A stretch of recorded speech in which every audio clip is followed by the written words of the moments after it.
Baik, selamat siang, pagi, sore, atau malam.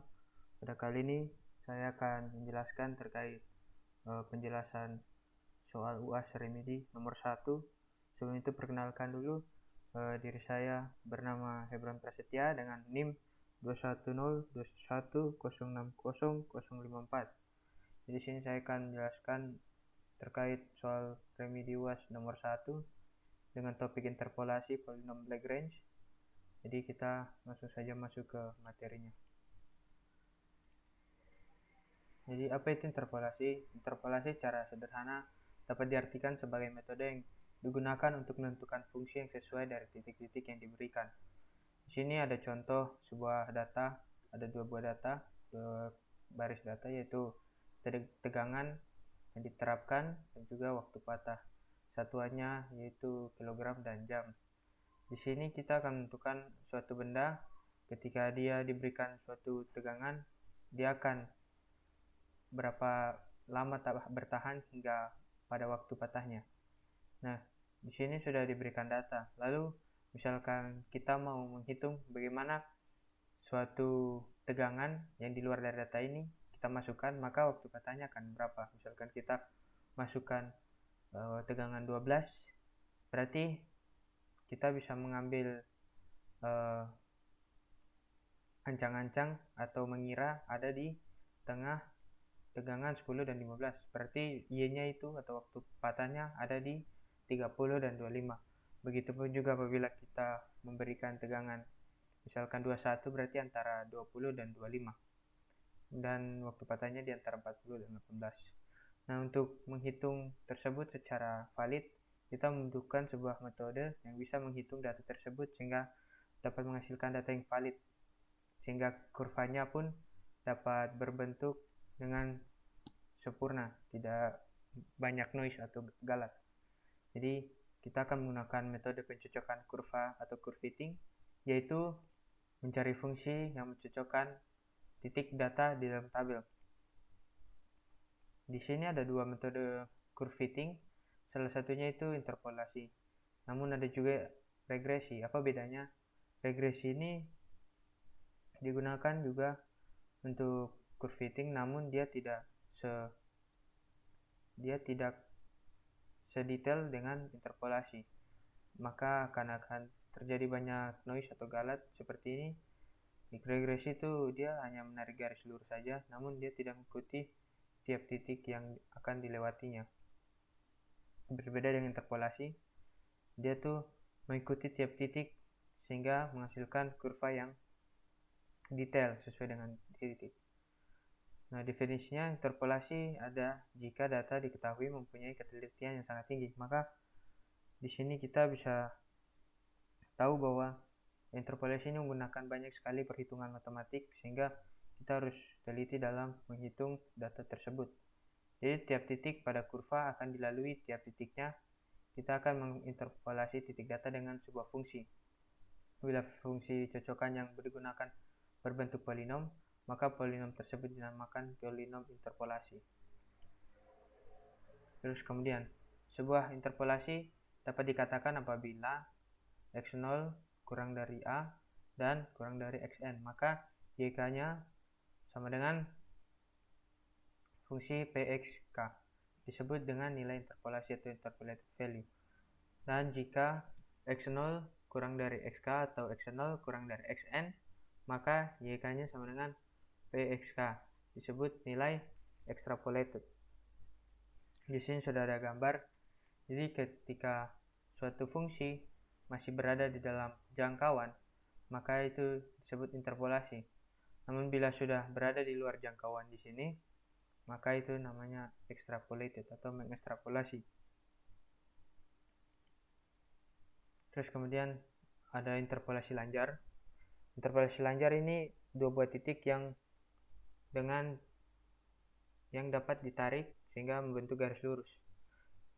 Jadi contohnya seperti gambar ini, hanya dua titik saja, jadi hanya menghasilkan satu garis lurus dengan rumus seperti ini, dan dapat disederhanakan dan dirubah menjadi seperti ini, yaitu px sama dengan Y0 plus Y1 kurang Y0 dibagi dengan X1 kurang X0 dikali dengan X1 min X0. Itu interpolasi Langer. Kemudian ada pula interpolasi kuadratik atau derajat 2. Misalkan diberikan 3 buah titik data, maka dia akan menghasilkan gambar pada Cartesius seperti ini, melengkung seperti parabola. Jadi kuadratik ini tidak boleh membentuk kerucut begitu, soalnya kalau digambarkan begitu tidak sesuai dengan kaidah penggambaran dari kuadratik tersebut, jadi harus ada melengkungnya.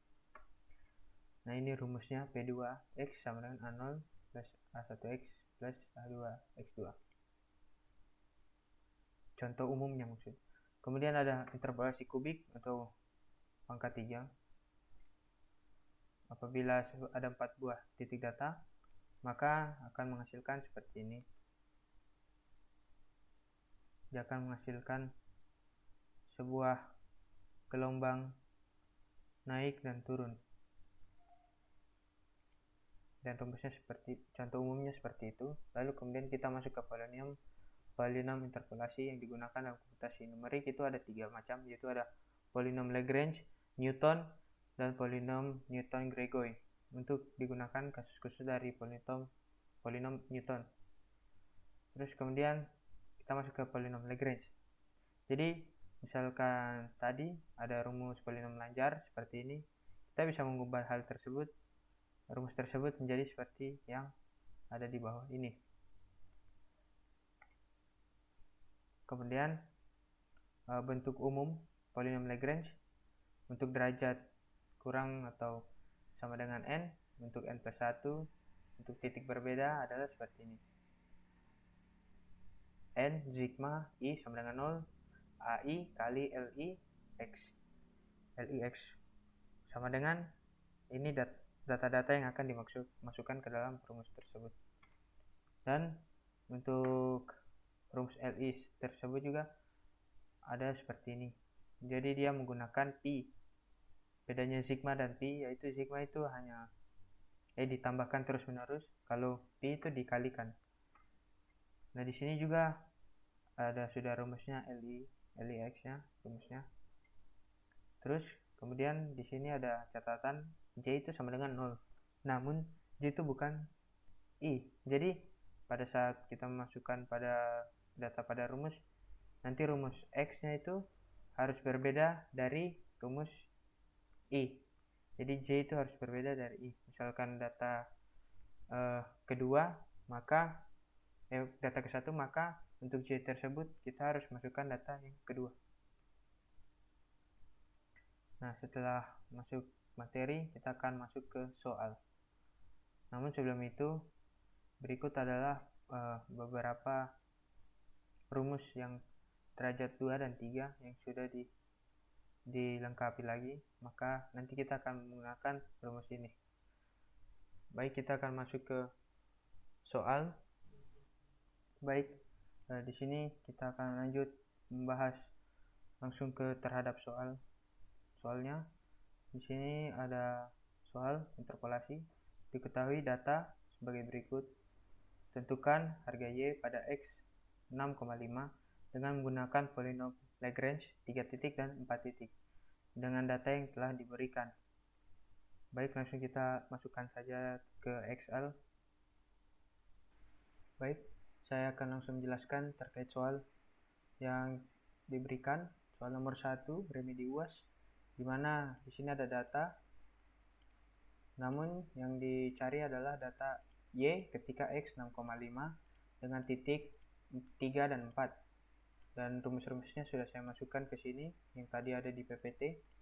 Jadi untuk rumus derajat 2 dan rumus derajat 3, kemudian ini adalah mencari polinomnya, kemudian dan ini adalah untuk mencari LI-nya atau titik-titiknya.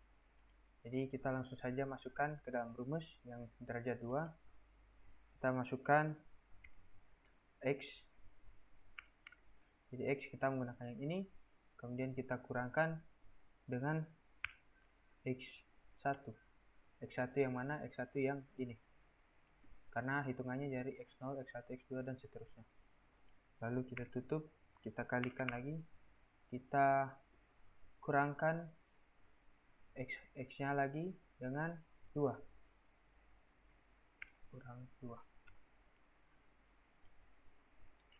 Sebelumnya, kenapa dia lewat dari sini? Soalnya kita harus membedakan yang tadi, J ini tidak boleh sama dengan I. Jadi kita mengambil X1-nya itu dari sini. Dan X0-nya ini kita bedakan untuk nanti pada XY, XY. Jadi sudah, kita masukkan lagi. Ini untuk L1-nya dulu. Kita kalikan X0. Nah, ini bagian ini kita kurangkan dengan X1 yang ini. Kemudian kita kalikan dengan hasil pengurangan X0 dan juga kurang dengan X2. Nah, kita tutup kurung, hasilnya 31,87. Begitu juga dengan L2, kita langsung masukkan saja ke rumus. Jadi X ini dikurangkan dengan X0 dikalikan dengan hasil pengurangan dari X dikurang dengan X2 yang ini. Lalu kita tutup kurung bagi dengan X2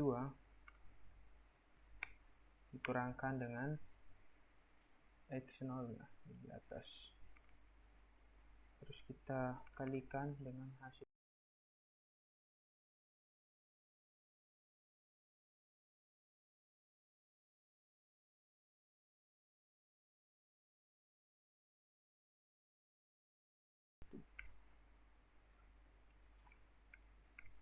Nah, 40. Nah, ini untuk derajat 2. Kemudian setelah mendapatkan hasil dari derajat 2, kita masukkan ke rumus polinomnya. Untuk Pn X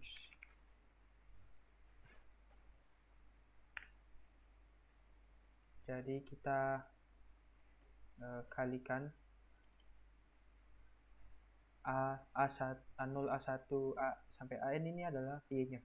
Kemudian dikalikan dengan L yang ini. Jadi sama dengan pertama A0 yang ini dikalikan dengan ini, terus ditambah ini kalikan dengan ini, terus ditambah ini dikalikan dengan ini. Nah, hasilnya 42,25. Nah, ini sangat masuk akal ya. Soalnya 6 dan 7 kita bisa memperkirakan jika 6,5 pasti dia berada di tengah-tengah antara 6 dan 7. Dan nilai Y pada 6,7 dan 6,5 ini berada di tengah-tengah 36 sama 49. Berarti kita bisa ambil kesimpulan yaitu dia berada di, sesuai perhitungan, ada di 42,25. Terus kemudian kita lanjut mencari dengan derajat 3. Mengapa saya menggunakan menggunakan derajat 2 dan derajat 3?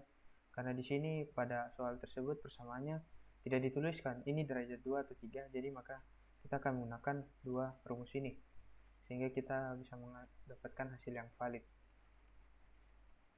Terus untuk L1 kita menggunakan rumus yang ini. Untuk derajat 3 nya kita buka kurung X yang ini dikurang X1 yang ini tutup kurung dikalikan dengan X 2 min X2 ini tutup kurung, kita kalikan lagi dengan hasil ini sama ini ya. Maaf, ini dikurangkan dengan ini.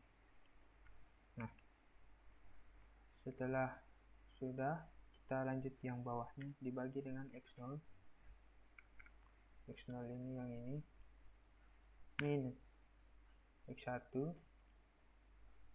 tutup kurung dikali dengan pengurangan X0 min X2 ini, kita lagi buka kurung lagi 0, yang terakhir X3 kurang dengan X3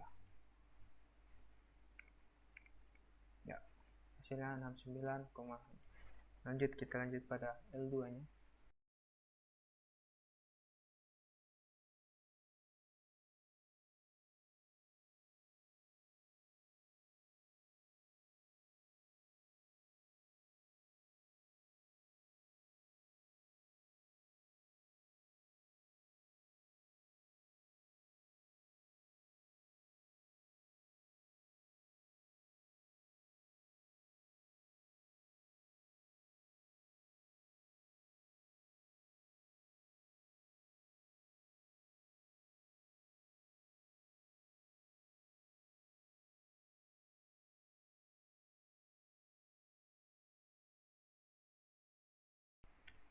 Ya, 100 ya. Nah, untuk titik 4 ini, di titik 4 kita akan mengkalikan sampai 4Y keempat, data keempat itu 0. Kita langsung saja sama dengan ini dikalikan dengan ini, terus tambah ini dikalikan dengan ini, tambah ini dikalikan dengan ini, dan yang terakhir ini dikalikan dengan ini.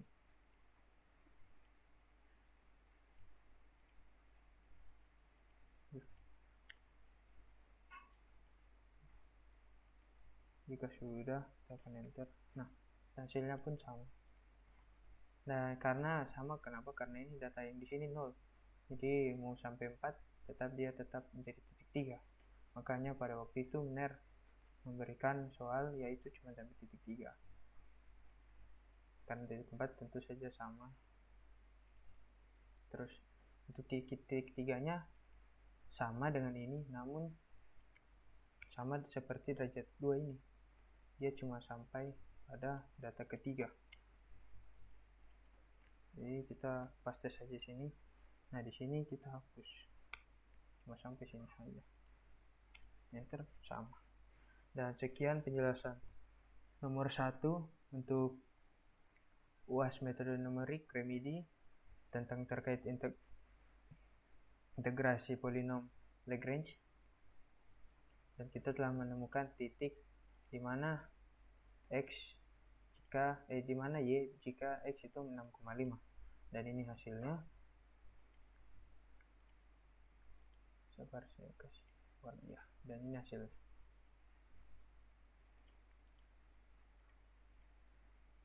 Ikut dari penjelasan saya, sekian dan terima kasih.